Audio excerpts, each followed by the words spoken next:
성경의 수업을 걷다. 오늘은 사사기 11장입니다.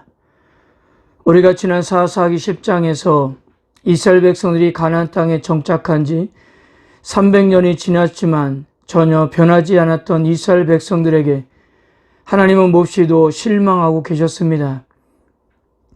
그래서 18년 동안 암몬에 의해서 압제를 받는 상황에서도 하나님은 그들을 구원하지 않겠다고 하셨어요. 여기에 이스라엘 백성들은 지금까지 자신들의 잘못을 깨닫고 진정한 마음으로 회개를 했습니다. 그리고 하나님은 다시금 이스라엘을 구원하시려고 사사를 준비하셨는데요. 그가 바로 8번째 사사 길르앗 사람 입다였습니다.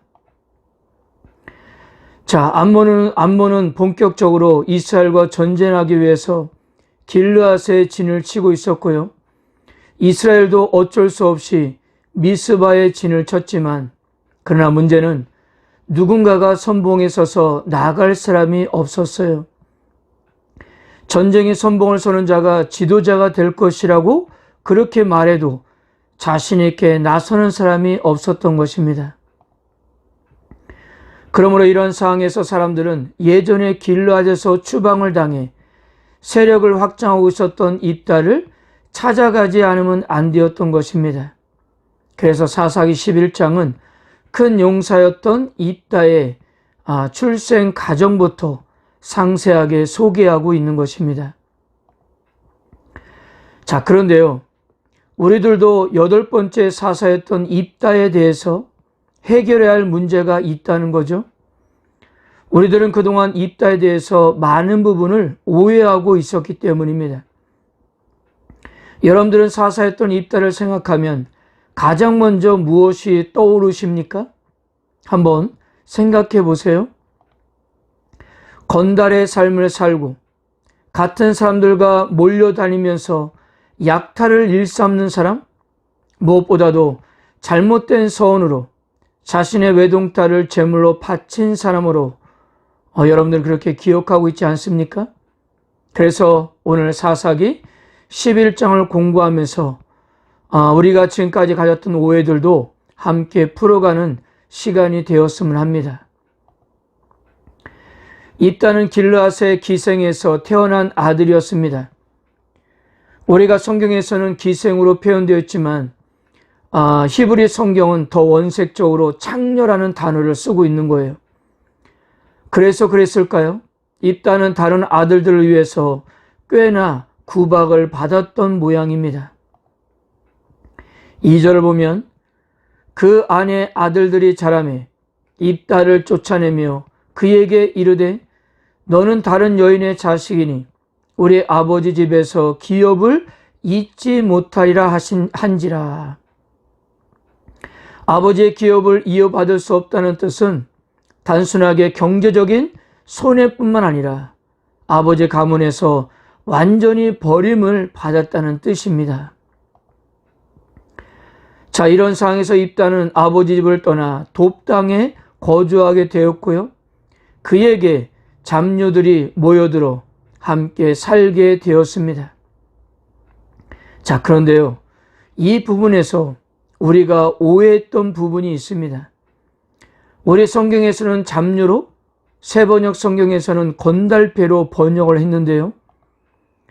그런데 히브리 성경에서의 뜻은 아나심 레킴, 즉 단순히 아무것도 가지지 않는 사람이란 뜻입니다. 마치 다윗이 사울 왕을 피해서 아둘람으로 도망갔을 적에 다윗 주변에는 압제받은 사람들, 빚에 시달리는 사람들, 원통하고 억울한 일을 당한 사람들이 모여들었듯이 지금 입다에게도 아무것도 가지지 않는 사람들, 박탈당한 사람들이 주변에 모여들었던 것입니다. 즉 입다와 같이 당시 상황에서 아무것도 할 수 없고 아무것도 가질 수 없는 사람들이 함께 모인 것입니다. 고대 이스라엘 사회에서 아무것도 가지지 못한 사회적 층은 바로 과부와 고아였습니다. 그래서 그들은 오직 여호와 하나님을 바라보고 살아야만 했는데요.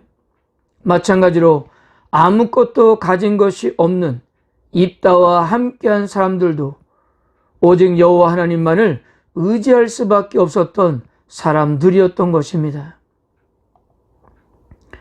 그리고 입다는 여호와 하나님에 대한 분명한 시각을 가지고 있었던 사람이었어요. 암몬과 맞서 선봉에 설 사람이 없자 길앗 장로들은 입다를 찾아왔는데요.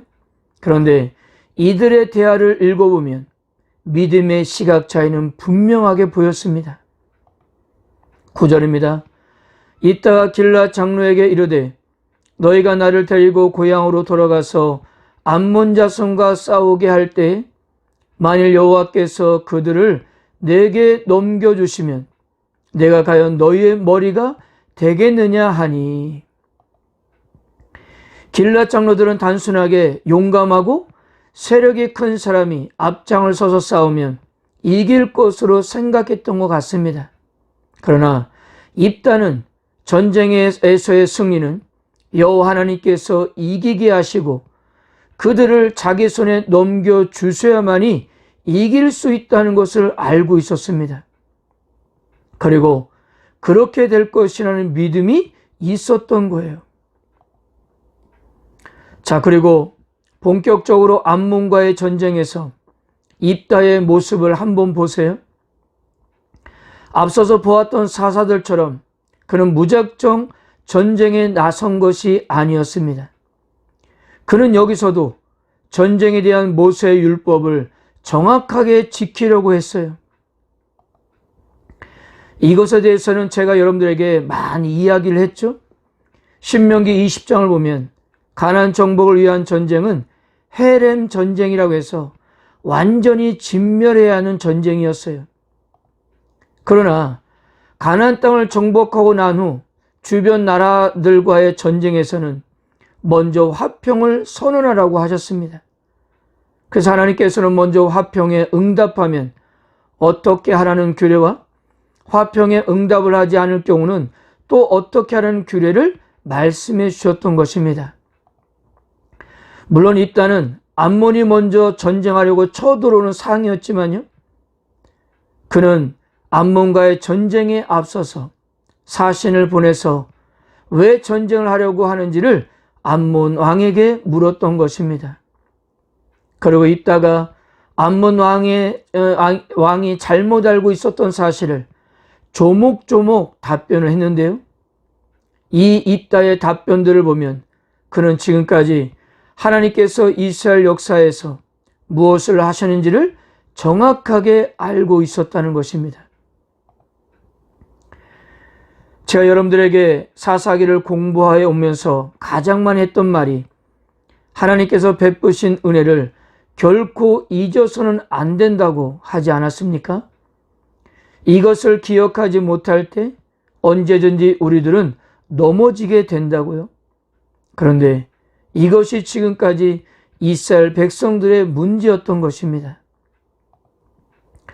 그러나 입다는 비록 그의 출생 과정이 합법적이지는 않았지만 그는 여호와 하나님에 대한 분명한 신앙과 역사의식을 가지고 있었습니다. 자, 암몬 왕이 입다에게 전쟁을 해야 하는 타당한 이유로 본래 자신의 땅을 차지하려고 하는 것뿐이라고 했습니다. 본래 자기들의 땅이었는데 지금 이스라엘이 차지하고 있으니 그 땅을 도로 찾기 위해서라고 했어요. 여기에 입다는 과거 모세가 이끄는 이스라엘 백성들이 모압 평지까지 오는 과정을 간단하게 설명했는데요. 하나님께서 에돔과 모압 땅은 이스라엘에게 주지 않았기 때문에 출애굽 여정에서 먼 길로 돌아올 수밖에 없었고 대신 먼저 공격해왔던 헤스본 왕 시온과 전쟁에서 하나님께서 그 땅을 이스라엘에게 주셨다고 설명했습니다. 그러면서 입다가 이렇게 말했습니다. 27절입니다. 내가 네게 죄를 짓지 아니하였거늘 네가 나를 쳐서 네게 악을 행하고자 하는도다. 원하건대 심판하시는 여호와께서 오늘 이스라엘 자손과 암몬 자손 사이에 판결하시옵소서 하였으나. 여러분, 제가 사사기 서론에서 이 구절을 한번 소개한 적이 있었습니다. 사사기에 등장하는 사사들은 총 12명이었는데요. 그런데 흥미로운 것은 사사기의 성경 기자는 이들을 지칭할 때 한 번도 그 사사라든가 사사 아무개라는 표현을 한 번도 쓴 적이 없다는 사실이었어요. 그런데요, 사사 아무개라고 표현된 것이 단 한 차례뿐이었는데 방금 읽었던 사사기 11장 27절이었어요. 우리 성경에는 심판하시는 여호와라고 번역을 했지만 이것을 좀 더 정확하게 표현하면 사사 여호와라는 의미이기 때문이에요. 이스라엘의 여러 사사들의 이야기로 구성되어 있는 사사기에서 오직 여호와만이 유일하고 진정한 사사였다는 것입니다. 이 고백을 지금 누가 하고 있는 것입니까? 입다입에서 고백되고 있다는 거예요. 어떻게 입다입에서 이런 놀라운 고백을 할 수 있었을까요? 그러므로 여러분, 입다는 결코 건달이거나 약탈을 일삼는 사람이 아니었던 것입니다. 그에게는 하나님에 대한 분명한 신앙과 고백이 있었던 사람이었어요. 자, 이런 입다의 평화적 협상을 암몬 왕이 거절하자 드디어 여호와 영이 입다에게 임하면서 전쟁이 시작되었습니다. 그런데 여기서 입다는 하나님의 영이 임했음에도 불구하고 경솔하게 서원을 합니다. 물론 그에게는 전쟁의 승리가 간절히 했기 때문에 그렇지만 정말 이 서원은 하지 않아도 되는 거였어요. 30절과 31절입니다. 그가 여호와께 서원하여 이르되 주께서 과연 암몬 자손을 내 손에 넘겨주시면 내가 암몬 자손에게 평안히 돌아올 때에 누구든지 내 진문에서 나와서 나를 영접하는 그는 여호와께 돌릴 것이니 내가 그를 번제물로 드리겠나이다 하니라. 여러분, 바로 이 입다의 선 기도 내용 때문에 우리가 입다를 크게 오해하고 있었습니다. 근데 본문을 자세하게 살펴보면 우리가 알고 있는 것과 좀 다른 내용이에요. 내가 왕이었습니다 라는 책을 쓴 이익상 목사는 이 구절을 히브리 원문을 그대로 직역해 보았는데요. 그 내용을 같이 한번 보겠습니다. 만약 암몬 자손을 내 손에 주신다면 내가 암몬 자손들로부터 평안히 돌아올 때 내 집의 문에 나와서 나와 만나는 그를, 이 글은 그것을 이란 말도 되는 단어입니다. 하나님의 것이 되게 하거나 번제로 드리겠습니다. 우리 성경에서는 나를 영접하는 그는 이라고 해서 꼭 사람을 지칭하는 것만 같지만 히브리 성경에는 그것을로도 번역이 가능한 단어였다는 거예요. 그리고 여호와께 돌릴 것이니 내가 그를 번제물로 드리겠나이다. 이 내용을 보면 만나는 사람을 번제물로 드리겠다는 의미로 보이지만 그러나 히브리 성경은 하나님의 것이 되게 하거나 번제로 드리겠습니다라는 의미였어요. 그래서 이익상 목사는 자기 집에 나와 그와 만나는 것이 만약에 동물이라면 그것을 번제로 드릴 것이고 사람이라면 그를 하나님께 드리겠다는 것이 그렇게 해석하는 것이 맞는 해석이라고 했습니다. 레위기에서 하나님께서는 사람을 제물로 드리는 것, 즉 인신 제사를 매우 엄격하게 금지했습니다. 당시 고대 근동에서는 사람들을 제물로 드리고 사람을 제물로 받는 신들을 섬기고 있었기 때문이에요. 자, 이런 상황에서 하나님의 영이 임한 입다가 또한 하나님에 대한 믿음과 의식이 있었던 그가 하나님이 원하시지도 않고 이방인의 신들에게나 하는 사람을 태워서 드리는 제사를 하겠다고 서원한다는 것이 말이 되겠습니까? 근데 우리가 다 아는 것 같이 전쟁에 돌아오는 입다를 맞이한 사람이 누구였죠? 입다의 외동딸이었습니다. 그제서야 자신이 경솔하게 서원한 것을 후회했지만 서원은 하나님의 합에서 했기 때문에 반드시 지켜야만 했습니다. 근데 이 사실을 다 알게 된 딸은 아버지께서 하나님 앞에서 한 서원이기 때문에 반드시 서원하신 대로 행하라고 한 것입니다.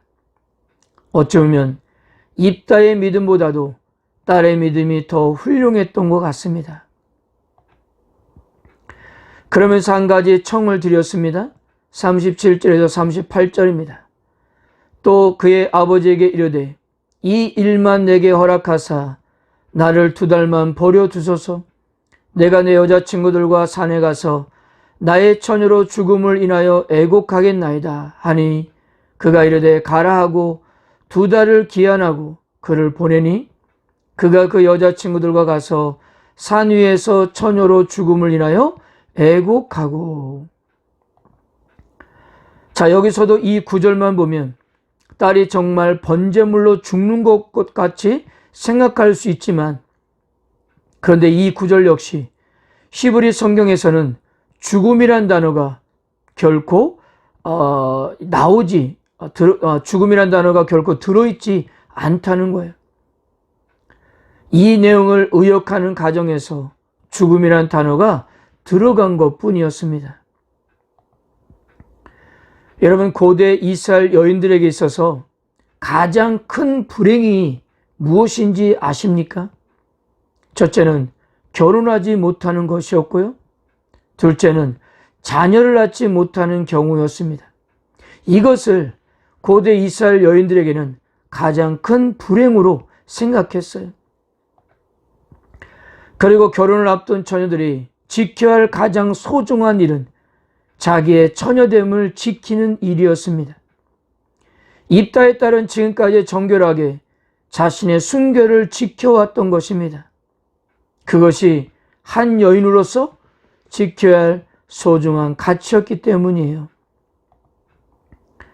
그런데 아버지의 서원에 따라서 그는 처녀의 몸으로 평생을 성막에서 하나님을 섬기면서 살아야 했던 거예요.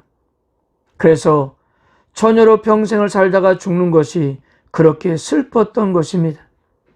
그녀는 한순간 여인들이 가장 불행하다고 생각하는 2가지가 이루어진 셈이 아니겠어요?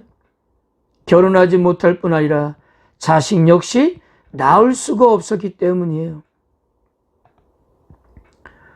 그러므로 우리 성경에서 처녀로 죽는다는 표현은 번제로 드린다는 의미가 아니라 평생을 결혼하지 못하고 처녀로 살다가 죽어야 한다는 것에 대한 애곡이었던 것입니다. 그리고 이스라엘 딸들이 해마다 3일씩 입다의 딸을 애곡했던 것도 결혼하지 않고 평생을 성막에서 일하는 여인에 대한 존경 어린 애도였다는 사실입니다. 사랑하는 성도 여러분, 오늘 이 짧은 시간에 사사기 11장을 정리해 보았는데요. 간략하게 정리하다 보니까 무엇을 말하고 있는지 이해하기가 어려울지도 모르겠습니다. 이 입다에 대해서는 주일에 다시 한번 정리해 보도록 하겠습니다. 우리가 이전까지 오해하고 있었던 입다는 당시 보기 드문 믿음의 사람이었습니다. 하나님께서 행하셨던 역사를 이해하고 있었고요. 그 역사적 사실에 신학적인 이해까지 있었던 인물입니다. 모든 이스라엘 역사에서 언제나 하나님께서 함께 하셨다는 사실을 잘 알고 있었던 거예요. 이것을 알고 있었기 때문에 암몬과의 전쟁에서도 하나님께서 함께 하실 것이고 승리하게 하실 것도 확신할 수 있었던 것입니다. 물론 경솔한 서원을 하였지만 그와 그의 딸은 하나님 앞에서 한 서원을 끝까지 지켰던 거예요. 당시 사회적으로 결혼하지 않는 것이 가장 불행하다고 여겼지만 입다에 따른 아버지의 서원대로 평생을 하나님을 섬기면서 살았습니다. 분명 하나님께서는 이들의 헌신을 통해서 영광을 받으셨을 것입니다. 우리가 이미 앞서서 보았던 기드온의 자녀들, 또한 야일의 자녀들, 그들은 아버지의 권력에 힘입어 금수저로 마음껏 즐기면서 살았습니다. 성경 기자는 여기에 대해서 결코 긍정적으로 평가하지 않았어요. 특히 야일의 30명의 아들들은 길앗 성읍을 하나씩 차지하고 있으면서도 국가적인 위기 앞에서 아무도 나서지 않았습니다. 그러나 입다의 딸은 자신이 얼마든지 누릴 수 있는 자리에서 하나님과의 약속을 지키고자 모든 것을 내려놓는 삶을 살았던 것입니다. 여기에 성경 기자도 해마다 여인들이 3일씩 가서 애도했다는 이야기로 그의 믿음의 결단을 높이 평가해주고 있었던 거예요. 사랑하는 성도 여러분, 우리가 힘들고 어려워도 하나님 앞에 결단하고 약속한 것을 지키면서 살 때 그 모습을 하나님께서는 얼마나 기뻐하실까요? 그 결단과 약속을 지킨다는 것은 과거에 베푸신 하나님의 은혜를 잊지 않겠다는 마음이기 때문입니다. 오늘도 그 은혜를 잊지 않고 하나님과의 약속을 이뤄가는 하루가 되었으면 합니다. 아멘.